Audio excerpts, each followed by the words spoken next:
this video, and I'll be going through the last paper, or the third paper of June 2022 physics for OCRA, and this is unified physics. It doesn't have any multiple choice questions, so I'll be aiming to cover this in just one single video, so let's get started. Okay, so for the first one, we are given that the table shows some data on the planet Venus, and we need to calculate the magnitude of the gravitational field strength G at the surface of Venus. Okay, so because it's just a magnitude, we don't have to worry about the negative sign that we often see in the formula. So G is equal to Gm over r squared, where G is the gravitational, the universal gravitational constant, so 6.67 times 10 to the minus 11. The mass of Venus is given to us in the table, so that's that, divided by the radius, which is 6,050 kilometers, so it must be changed to meters, so add 3 zeros and then square that. So that would end up giving me an answer of 8.87, so quite straightforward. So you get 1 mark for the formula, 1 mark for the working out, and 1 mark for the answer. Okay, now for part B, it says 2 identical space probes, A and B, land on a flat surface of Venus.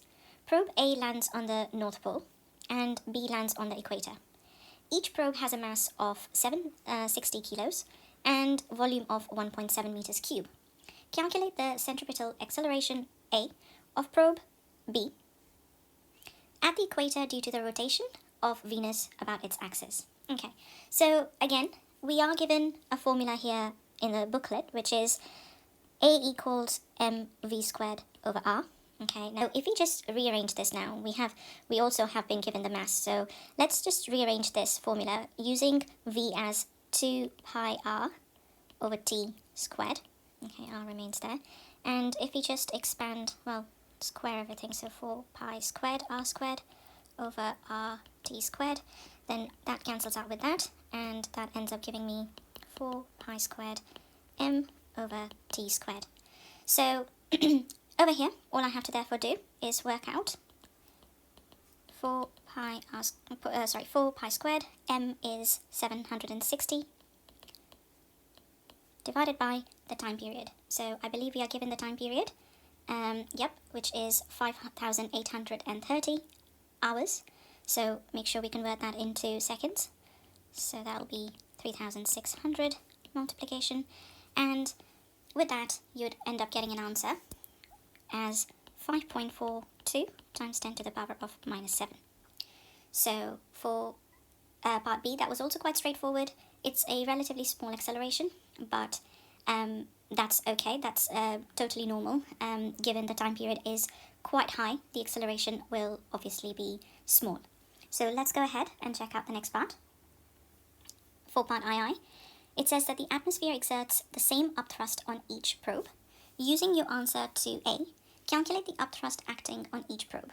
Okay, so upthrust, we know, is given to us, or we should know that it's the weight of the fluid displaced. Okay, now fluid over here is the atmospheric fluid. Okay, so displaced.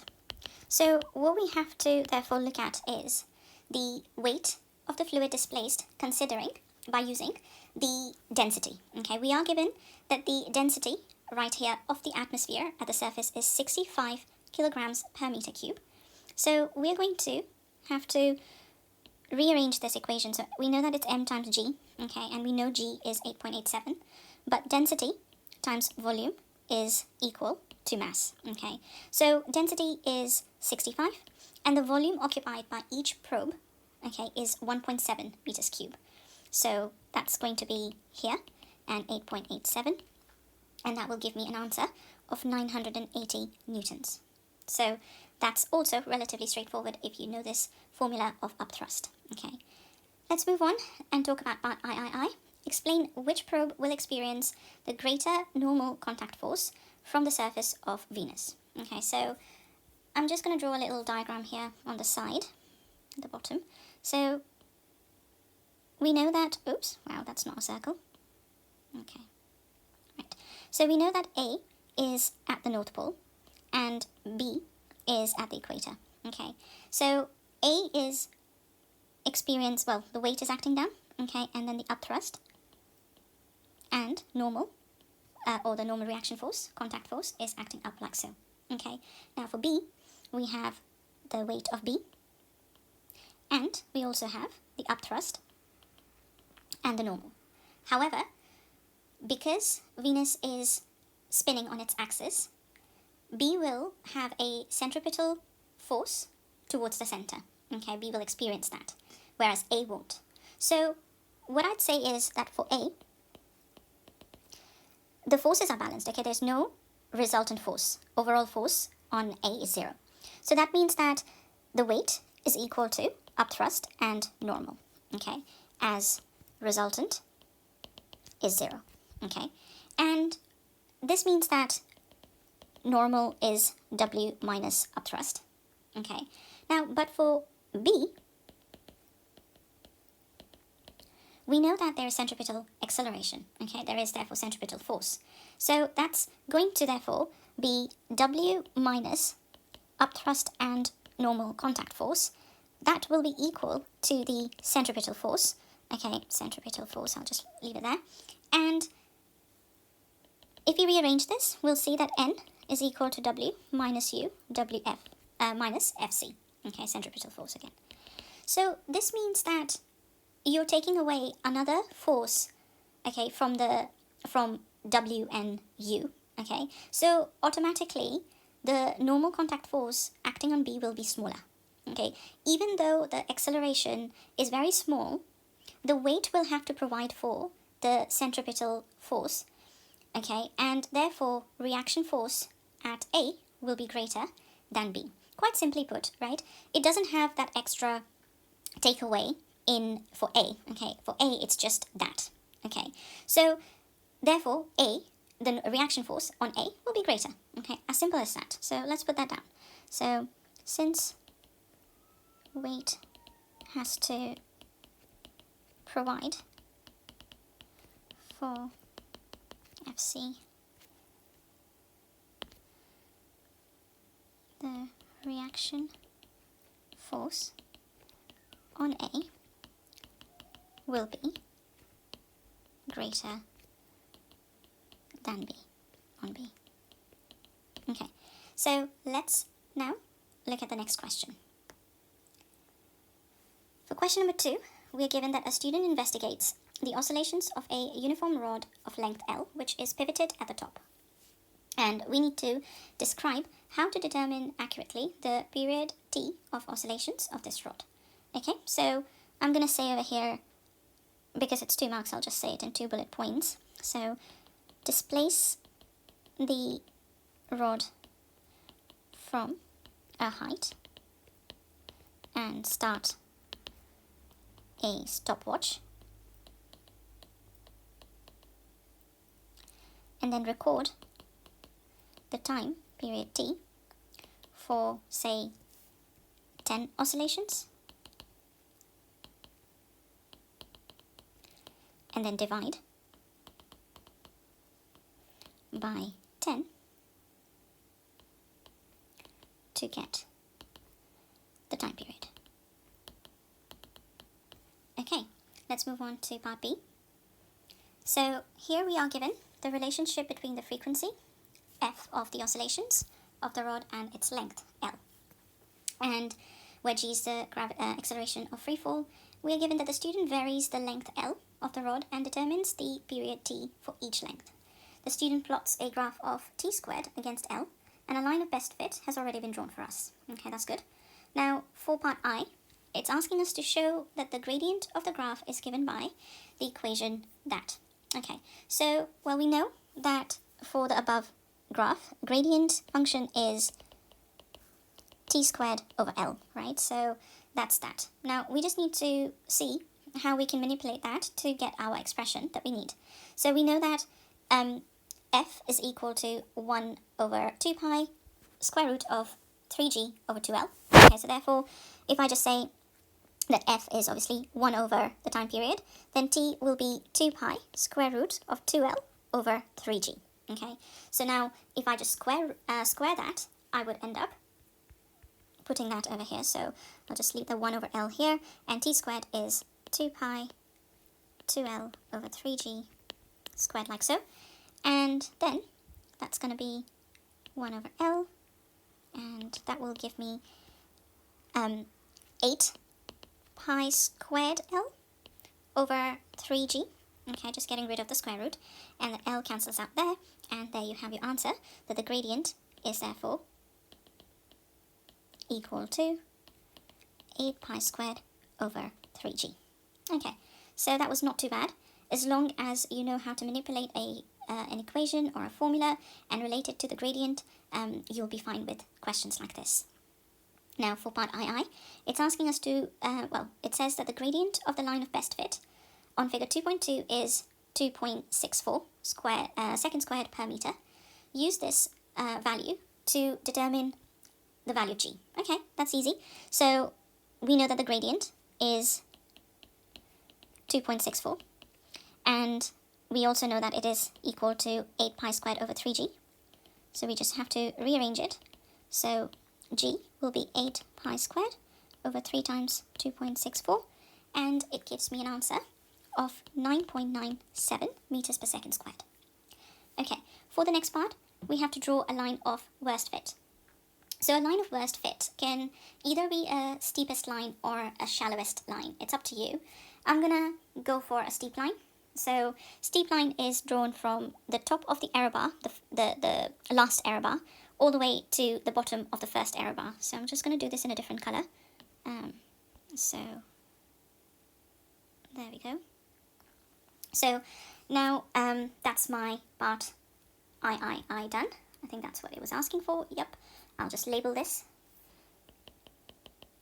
Okay, so now for the next part, we are asked to work out the percentage uncertainty in G using the value of, using the line of worst fit. So for this, I'm going to work out the gradient of this line of worst fit, okay? And if I just go ahead and do that,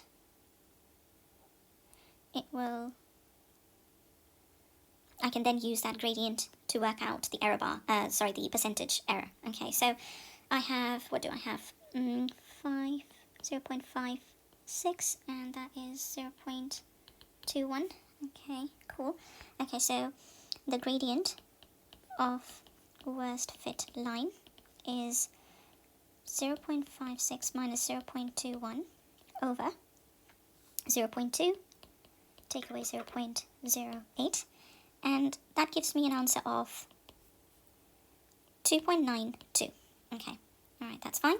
So now, all I have to remember is how to use this to work out the error in percentage error in G. Okay, and the formula is, it's the the gradient of worst fit line minus the actual gradient that you worked out. Okay, that's one of the ways in which you can calculate it, and that's so the actual gradient divided by the actual gradient times by 100. So this is one of the ways. You can also use the value of G that you calculated over here, and you can get the new value, the gradient, you can get the value of G from the line of worst fit, okay, using the gradient of the line of worst fit. It's a mouthful. And use that instead as well, so that both will work. Okay, I'm going to do this way. Okay, so gradient of worst fit line was 2.92. Okay, so 2.92 minus the actual gradient, which we calculated, which was given to us as 2.64. So 2.64 divided by 2.64 times by 100. So that's that. So it will end up giving me an answer of 10.5%. Okay, so for the next part, we are given that the true value of G, which is 9.81, you have to use that to evaluate the accuracy of the student's value of G from this experiment and include a calculation in your answer. Okay, so let's figure out what is the percentage error in student's value first. Okay, so just change the color back. Okay, so percentage error in student's value can be calculated as, we know that it was 9.97 that the student calculated, and minus 9.81, okay, over 9.81. That's the original value. Okay, and that gives me an answer of 1.63%. So therefore, since this error is fairly small, this is within the acceptable range. Okay, so this is within the acceptable range. Okay, so hopefully that makes sense. Let's move on and check out the next question now. So here we are given that in a beta plus decay, a proton decays into 3 other particles. Write down an equation, a nuclear equation for this process. So we should know from theory that in a beta positive decay, a proton turns into a neutron, and in that process, an electron neutrino is also released. So you're going to have a proton with a 1-1, the mass and the charge, followed by it decays into a neutron and a beta positive particle and an electron neutrino, which has a 0 mass and 0 charge, like so. So next part says that a student supervised by their teacher carries out an experiment with 3 unlabeled radioactive sources. The student is told that each source emits only one type of radiation.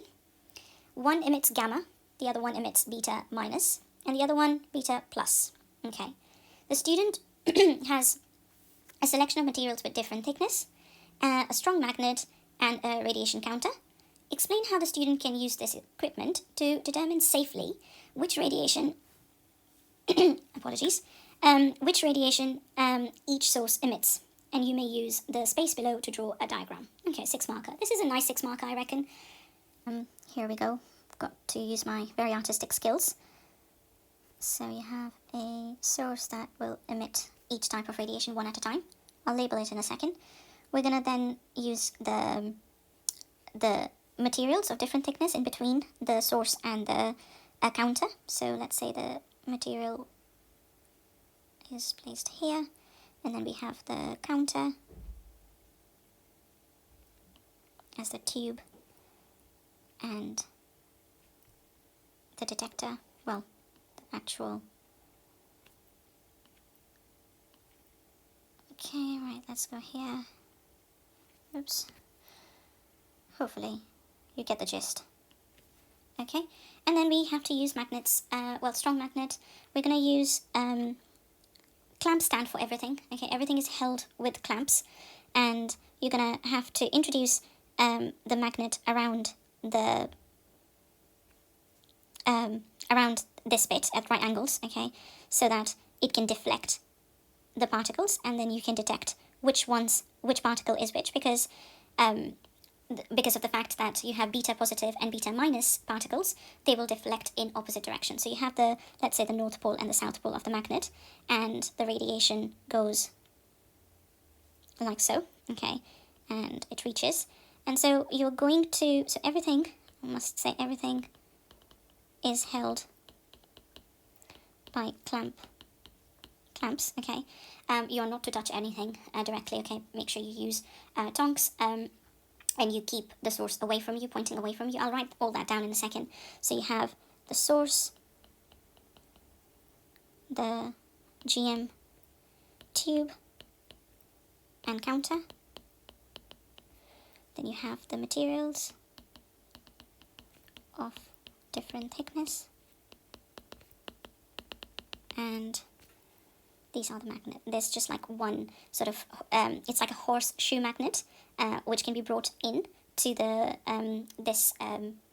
around the radiation, okay, so that it can be deflected, and you can basically move this counter, this tube. You're going to have to move it to see where, for any deflection, okay. So let's write all this down to make more sense out of it, okay. So in terms of the first step, you are going to have to measure the background radiation, okay, so before starting the actual experiment. So record the background radiation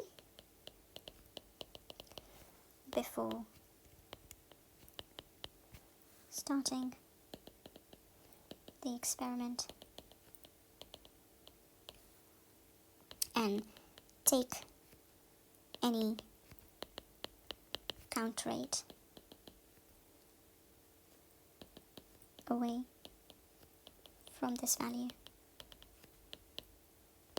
Okay, so the next step is to record the count rate over a fixed period of time in air first for each source. Okay, so let's write this down. So record the count rate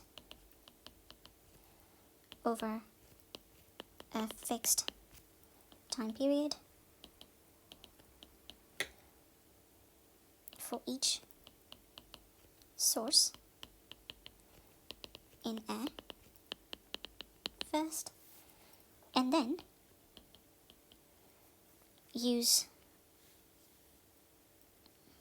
using aluminium plates and lead blocks of increasing thickness, okay,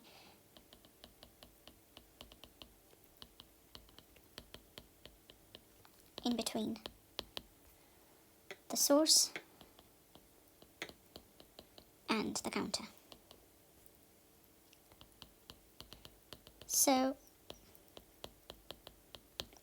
next step will be then to use the magnet at right angles as I've placed them in the diagram, and to right angles to the radiation pathway, okay? And then you're going to investigate any deflection that occurs by moving the radiation counter, okay, to find what deflection, if any, has occurred, okay? So the deflection is to basically detect the charged particles, okay, as they experience a force in a magnetic field. So I'm going to discuss all the results separately because that's like another huge thing. So just only mainly focusing on the method first. So using a magnet at right angles to the source or the radiation pathway,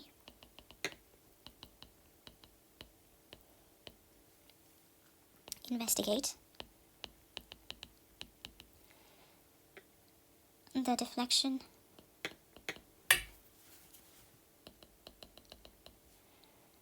of the charged particles by moving the detector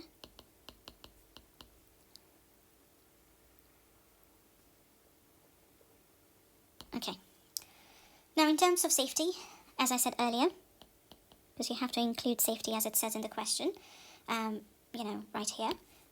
So use tongs to handle the source and the materials that you use because they can absorb the radiation, right? And always point the source away from you and stand as away from it as possible.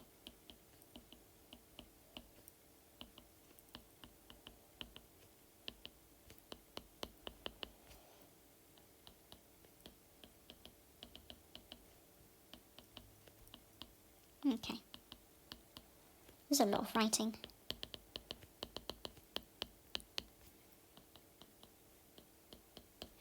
Right, let's talk about the results now. So, in terms of results, we have to talk about two things. We have to talk about A, the penetration ability, okay, and the range, okay, of different particles, and B, the deflection. So, in terms of analysis of results, we would notice that beta particles have the smallest range in air, okay, and gamma have the longest. So beta positive and negative have the smallest range in air compared to gamma, which has the longest, okay? And we will also notice that the count rate would significantly decrease when beta particles are blocked by, as beta particles are blocked by aluminium foil, And as you increase the thickness of aluminium, not foil, but like metal plates, more and more particles will be blocked, and therefore the count rate would significantly decrease. Whereas gamma particles will pass straight through, and therefore it would not affect the count rate of gamma particles. Okay, so we would know that it is beta particles, both positive and negative, which are blocked by aluminium foil. Okay, I keep saying aluminium foil. It's not really foil. We tend to use thick metal pieces. Okay, so beta particles are blocked by aluminium sheet, whereas gamma passes straight through.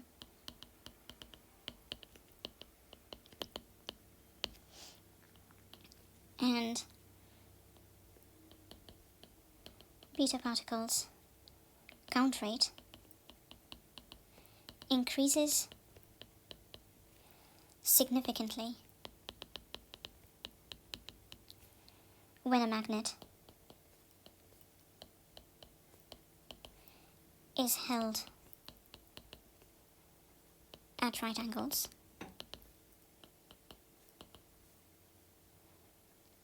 between the source. A bit of repetition over here, but I'd rather be clear than write less. Okay, radiation counter. As they get deflected by the magnetic field.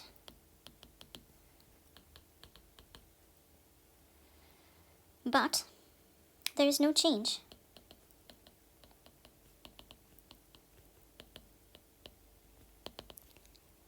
in the count rate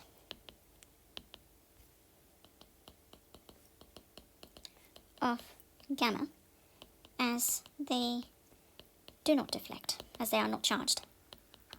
Okay, I'll discuss which way either one of them, like the beta positive and the beta negative particles, will deflect based on Fleming's left-hand rule in a second. You got to be more specific with your results. Okay, so let's, I'm going to add another page. Wow, this is a very long answer. Okay, so let's write down about gamma now. Okay, when you're using lead blocks of increasing thickness,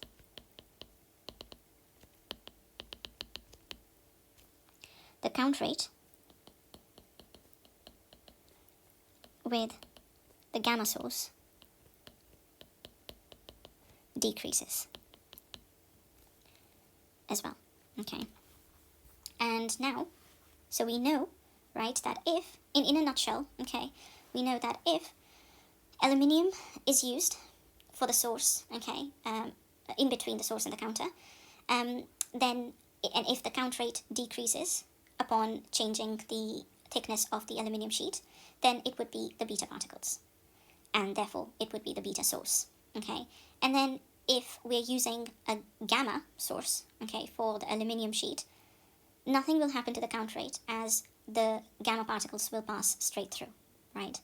Now, when you're using lead blocks of increasing thickness, that's when gamma stops to go through or penetrate through, and therefore the count rate would decrease, and so we would know that that is a gamma source. Okay, and with respect to the beta positive, to differentiate between the beta positive and the beta negative, we would use a magnet, right? And based on the charge that the two particles have, they will deflect in opposite directions, and the count rate will also increase, okay, because they are more concentrated in a specific deflection pathway. Okay, so let's basically write that down to be very specific, and let's find out how we can use Fleming's left-hand rule to identify which particle is going to be which. Okay, so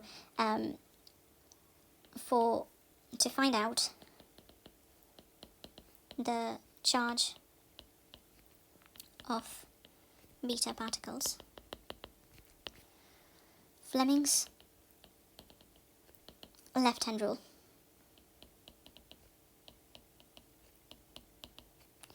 is used as the deflection into the counter represents the force, right, the magnetic force that is exerted on them, which is given by the thumb.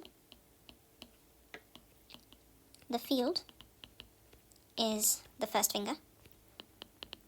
I'm sure you're not going to get the marks for saying like this, but perhaps drawing a diagram will give you more marks, which I will also do in a second. Okay, so the field is the first finger, and therefore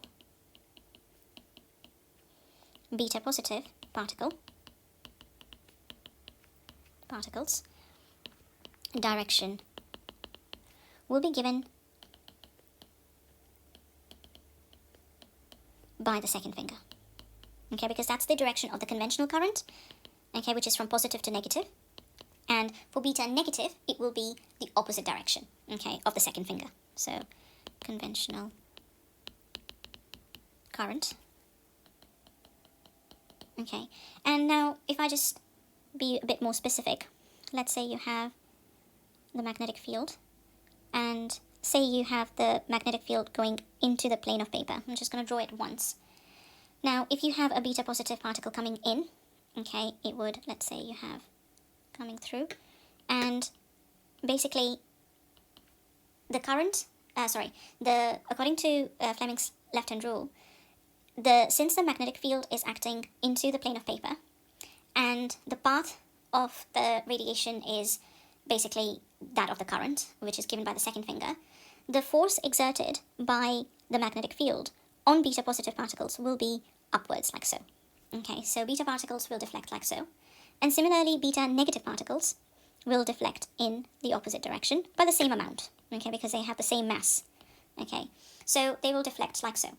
So if you were to place your, your detector right here, you would end up getting beta positive decay, okay, increase, and so you would know, right, that is the direction of the current, that is the direction of the beta positive decay, beta positive particle, and therefore you would end up knowing that that's your beta positive decay, beta positive source, and you would obviously then know that the opposite direction is for the beta negative, which is like so. And for the gamma particles, they don't deflect at all, so there's not going to be any change in the count rate if you were to place a magnet for that source. Okay, so hopefully all that has made sense. Okay, now I'm going to move on to the next question. If you do have any questions on this, please do ask me in the comments, and I will try to answer them to the best of my ability. Let's move on to question number 4 here. Now, we are given that the astronomers can detect microwave background radiation coming from space in every direction. The temperature of this microwave radiation is 2.7 kelvins, and its total intensity is about 3 times 10 to the minus 6 watts per meter squared. Describe the origin of microwave background radiation. Okay, so during the Big Bang, we had gamma ray photons only, initially, okay? And over a period of time, their energy started to decrease, okay? And therefore, the wavelength started to increase. And that matched to that of the microwave's wavelength, and that's how microwave background radiation originated. Okay, so during the Big Bang,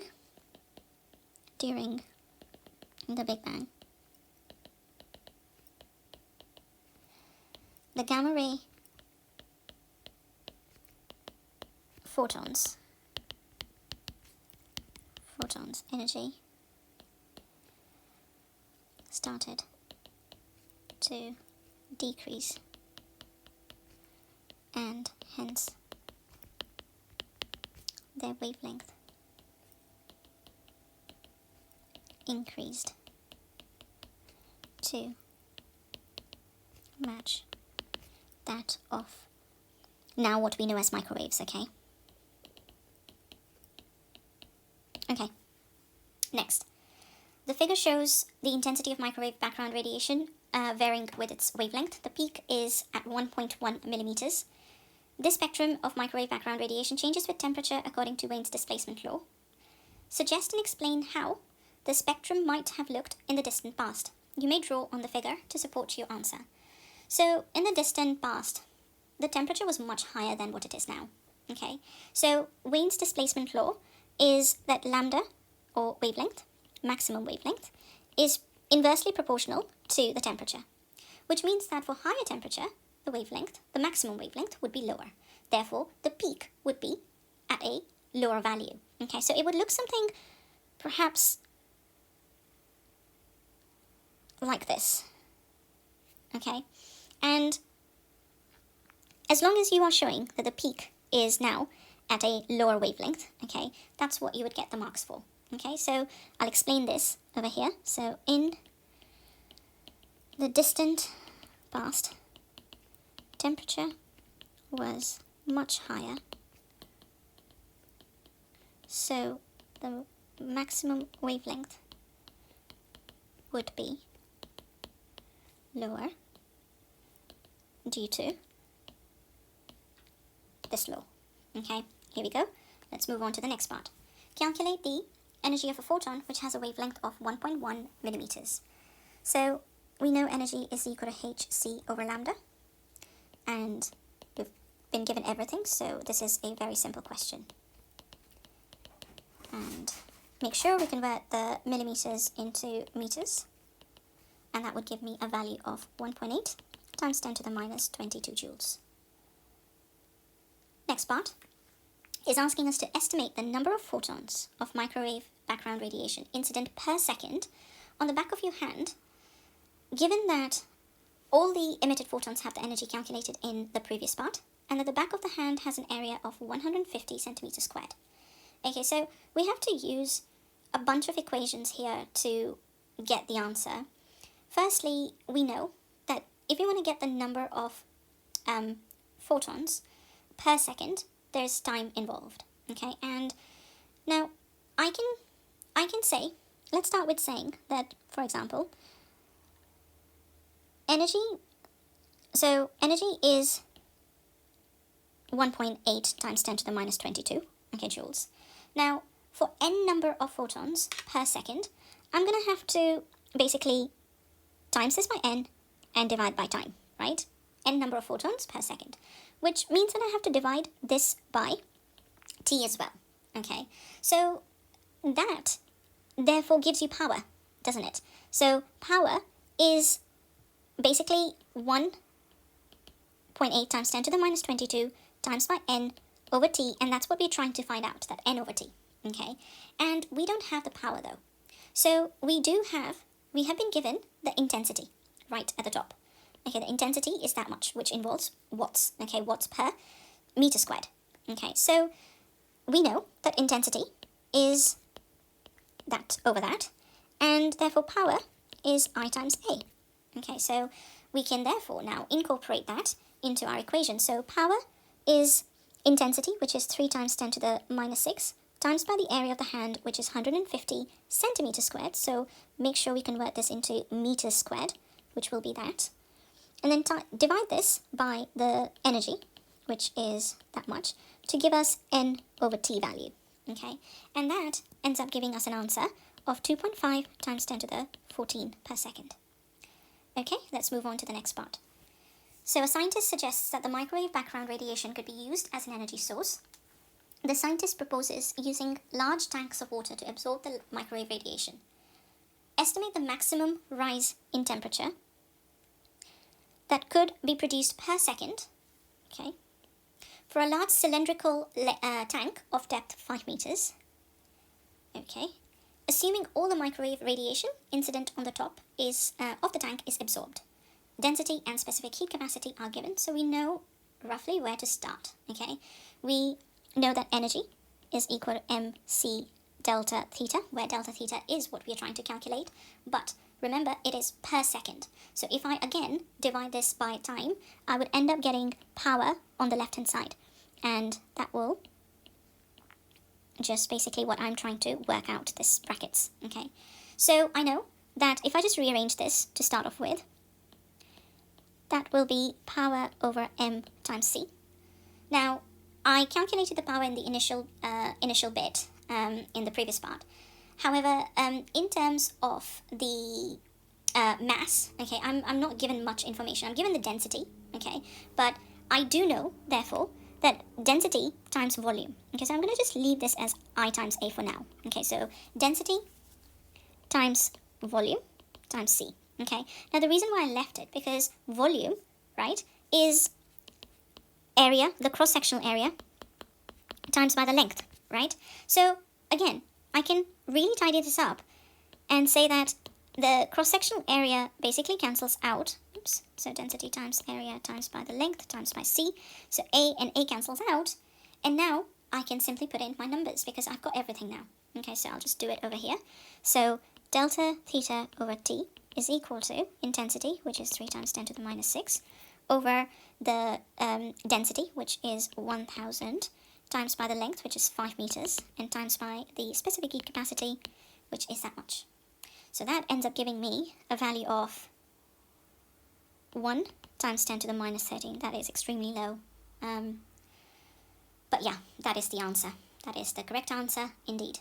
Okay, so let's move on to our next question, number 5. So here, it says that a student experiments with microwaves emitted from a transmitter. The frequency f of the microwaves from the transmitter can be adjusted. The microwaves are produced by an alternating current in the transmitter. In one experiment, f is 11 gigahertz. In a wire in the transmitter, the magnitude of the maximum alternating current AC is 20 milliamps. Okay, and the wire has a cross-sectional area of this much and is made from the metal with free electron density, number density, to be that much. Show that the maximum drift velocity of each free electron in the wire is about that much. Okay, so V max, or maximum drift velocity, is I max, okay, over NEA. So this is real simple. We've been given all the values. And when we put that in the calculator, we end up getting a really small answer, or rather what we need, 1.1 times 10 to the minus 4 meters per second, and that is basically 0.1 millimeters per second. Okay, right, next part. The student models the average motion of the free electrons in the wire as simple harmonic motion. Okay, use your answer to part I to calculate the amplitude of this motion. So we know that Vmax, that is the maximum velocity of the oscillating electrons, is the amplitude times by omega, okay, the angular velocity. So we know all we have to do is basically work out the amplitude by rearranging it, and A is therefore 1.1 times 10 to the minus 4 over the 2 pi f, okay, so 2 pi f, and f is given to me as 11 gigahertz, so 11 times 10 to the power of 9, okay, and that gives me an answer of 1.6 times 10 to the power of minus 15 meters. Okay, for part number 3, without further calculations, explain how the maximum acceleration of a free electron varies with frequency f is as the frequency f is adjusted, provided that the maximum alternating current does not change. Okay, so as f is adjusted, how does it affect the acceleration? So I guess we have to use a bunch of relationships over here. We know that acceleration, maximum acceleration, is omega squared a, where a is the amplitude. And we also know that V max is equal to omega a as well. Now, if I just say that it is omega, and then omega a, right? A max, okay? If I just write omega squared as omega times omega, then it's omega V max, right? Now, that's fine. Okay, that's not a problem. We know that the current isn't changing. Okay, the maximum alternating current is constant, it says. So this means that this is also constant. Okay, because Vmax is proportional to the current. Okay, and if current is constant, V is also constant. Which means that now with omega, I can write omega as 2 pi f, right? And 2 pi is also constant, which means that essentially A max is proportional to the frequency. Okay, so this is just one way of looking at it. Feel free to share if you've got something else. You know, if you have a different answer, a different explanation, I'd love to know. Okay, let's talk about part B now, where we have been given that a student connects two microwave transmitters X and Y and places them in front of a microwave detector D, as shown in the diagram. The transmitters X and Y produce coherent, vertical, polarized microwaves. Okay, that's important to know. With the same frequency. The detector D is sensitive to vertically polarized microwaves only. Okay, so it will only detect that. When D is moved along the line PQ, a pattern of maximum and minimum intensity is observed. Adjacent maxima are separated by a distance. Explain why this pattern of intensity occurs. Okay, and then we have to explain the relationship between F and distance X, and also how to verify this relationship experimentally. So we need to think about a formula, a graph, perhaps a gradient, etc. on that. So again, a really good long 6 marker, but it's an easy one. Okay, so let's start with pattern formation. And pattern, we know it says that it forms maximum and minimum intensity pattern. So we know that this is interference. Okay, so when the waves meet in phase with a path difference of n lambda, where n is 1, 2, 3, and so on, integer values, then constructive interference takes place, and maxima are formed. Okay, now when we're talking in terms of the phase, okay, when they meet in phase, I mean to say that there is no phase difference. Okay, so this is 0. Okay, now similarly, when they meet out of phase, so in terms of pi or 3 pi or 5 pi, etc., and the path difference is n plus 1 over 2 lambda, okay, then destructive interference takes place.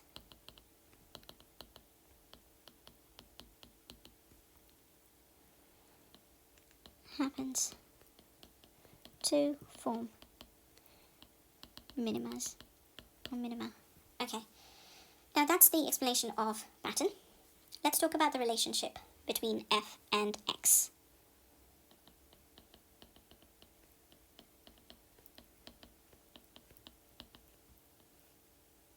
So we know that we've been given a formula which is lambda equals A times X over D. Okay, so using this equation, where I guess I can mention what is what, just to be on the safe side. Okay, so where A is the slit gap, or well, slit width,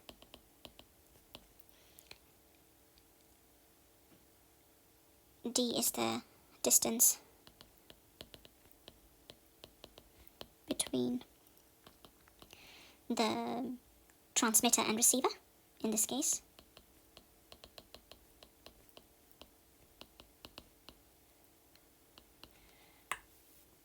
The slit width over here, guys, is, to be more specific, it's the distance between X and Y. Okay, so I'll just write that down. Distance between X and Y. Okay, and we know that the distance D remains constant. Okay, so this is remains constant. So what we have to worry about is the lambda, relating this to the frequency, okay, and the lambda. So we know that lambda is equal to c over f, okay, where c is the speed of the light, and in air, okay, in this case it will be 3 times 10 to the 8. So basically that means that c over f is equal to ax over d. Okay, this means that if we want to get a relationship between f and x, right, we know that c is constant, d and a are also constant. Okay, so c, a, and d are constants. So F is inversely proportional to X, basically. Okay, and to verify this relationship, we are going to change the frequency, okay, using an oscilloscope, okay, and we would then be able to measure the value of X using the ruler, okay, for different values of F. Okay, we'll plot a graph of F versus 1 over X, and then it would give us a straight line passing through the origin, confirming the relationship between F and 1 over X is proportional, okay, or F is inversely proportional to X. Then you just think about, a different graph if you wanted to just work out, a graph of F versus X rather than F versus 1 over X. So you have different ways of doing this question. You'll get the same results, but the key is to write down. So in order to verify this relationship,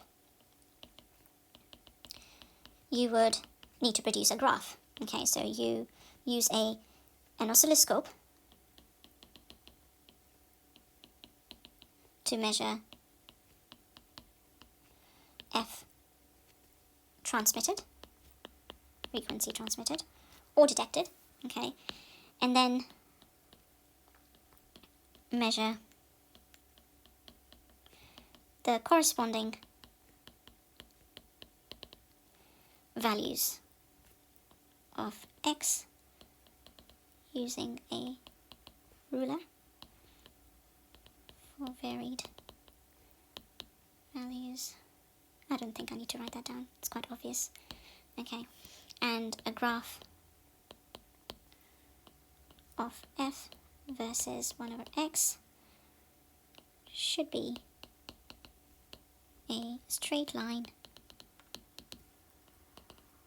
passing through the origin. Okay, awesome. Let's move on to our next part, which says that the transmitter X is now rotated about the line AB, and the experiment is repeated at different orientations until it has rotated by 180 degrees. Describe and explain how the observed and minimum intensities happen or change. Okay, so because now, if you just go back up, if the transmitter X is rotated about its axis, okay, its AB axis, then the intensities will differ, okay, because the angle, it's basically detector D is sensitive to only vertically polarized waves, okay, so that's why the intensities will differ. Okay, so from 0 to, when you start from the original position, okay, and you rotate it to about 90 degrees, so from 0 degrees to 90 degrees, okay, the intensities of maxima would decrease to 0, and that of minima would increase to maximum, okay, intensity, which means that they're just basically changing the position, okay. The maximas are becoming minimas and minimas are becoming maxima, okay. And then if you go now again from 90 to 180 degrees, this process is reversed, okay. The minimas will now become maxima, maximum will become minima, and so I can just say the process is reversed, and this is purely because waves must oscillate in the same plane.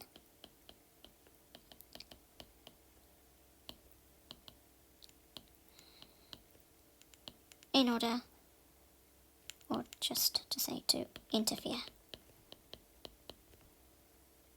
Okay, there you go. So that is my second part done.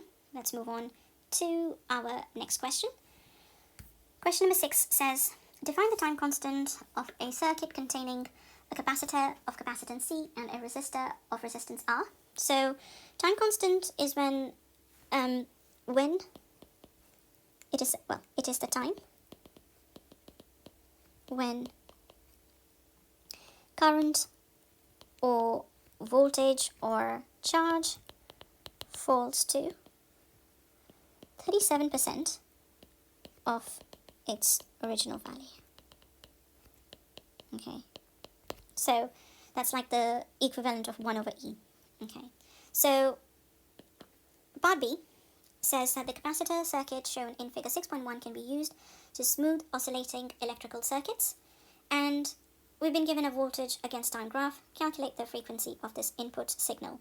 So frequency is 1 over the time period, and the time period over here quite straightforwardly is 40 milliseconds. Okay, so 1 over 40 times 10 to the minus 3 seconds, and that will give me a value of 25 hertz.